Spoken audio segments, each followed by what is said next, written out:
Top quality और consistent performance के लिए सिर्फ सिल्वर पंप नाम याद रखना। ગતિવિધિઓ પર આપ નજર રાખતા રહેજો। તો સૌથી મોટા અપડેટ છે ચંડોળા કેનાલની આસપાસનો તમામ વિસ્તાર તોડી પડાશે અને સૌથી વધારે મહત્વપૂર્ણ બાબત 10 વર્ષથી જે લોકોને કાયદેસર રહેવા હોવા છતાં નર્મદાનું પાણી નહોતું મળતું તેને લઈને પણ હવે રસ્તો સાફ થશે, કારણ કે અહીં 10 વર્ષથી આ લોકોને નર્મદાના પાણીની લાઈન બ્લોક થવાને કારણે પાણી નહોતું મળી રહ્યું, કારણ કે આ લોકોએ અહીં કર્યું હતું ગેરકાયદે બાંધકામ।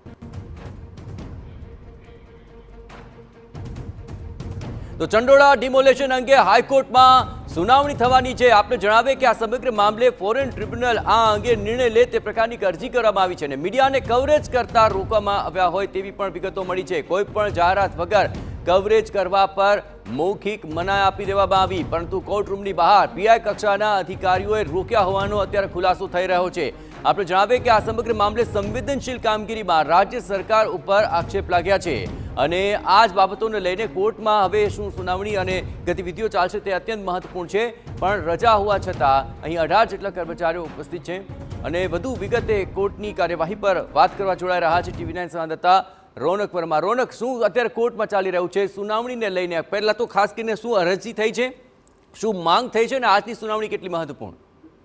સ્વાભાવિક રીતે જે પ્રમાણે જે સૌથી મોટી ડિમોલિશન કામગીરી ચાલી રહી છે તેમાં હાઈકોર્ટમાં સુનાવણી ચાલી રહી છે, પરંતુ તેમાં કોઈ પણ પ્રકારે કવરેજ કરવા માટે મીડિયાને પ્રતિબંધ ફરમાવવામાં આવ્યો છે તે પ્રકારની મૌખિક જાણકારી છે તે આપવામાં આવી રહી છે। ખાસ કરીને આજે અજુગતું એ છે કે કોર્ટની બહાર જે પીઆઈ કક્ષાના અધિકારીઓ છે તે તૈનાત કરવામાં આવ્યા છે। આ ઉપરાંત જે પીઆઈ કક્ષાના અધિકારી છે તેમના તરફથી પણ મૌખિક સૂચનો આપીને જે મીડિયા પર પ્રતિબંધની વાત છે તે હાલ કરવામાં આવી રહી છે। ખાસ કરીને જે ન્યાયાધીશ છે તેમને પણ જે કહી શકાય કે એમના દ્વારા આ પ્રકારનો નિર્ણય છે તે આપવામાં આવ્યો હોવાની જે મૌખિક જાણ અત્યારે જે પત્રકારો છે તેમને કરવામાં આવી રહી છે, પરંતુ સ્વાભાવિક રીતે જે મીડિયા કામગીરી કરવામાં આવતી હોય છે તેને અટકાવવામાં હોય અથવા તો બધી સેન્સિટિવ હોય તેવા પ્રકારના કિસ્સાઓમાં અગાઉથી કોઈ સર્ક્યુલર અથવા તો તે પ્રકારની જોગવાઈ છે તે કરવામાં આવતી હોય છે, પરંતુ આજે જે સૌથી મોટી ડિમોલિશનની કામગીરી થઈ રહી છે તેમાં કોઈ પણ પ્રકારની જે સર્ક્યુલર અથવા તો પછી એક જાણ કર્યા વિના જે મીડિયા છે તેમને કવરેજ કરતા રોકવામાં આવી રહ્યા છે। અને માત્ર એટલું, પરંતુ એક તરફ સરકાર દાવો કરી રહી છે કે તેઓ સૌથી મોટું ડિમોલિશન રાજ્યનું કરી રહ્યા છે, પરંતુ આ પ્રકારે જ્યારે અર્જન્ટ હિયરિંગ રજાના દિવસે હાઈકોર્ટમાં થઈ રહી છે ત્યારે હાઈકોર્ટમાં જ શું થઈ રહ્યું છે તેનાથી મીડિયાને હાલ અજાણ રાખવામાં આવી રહી છે।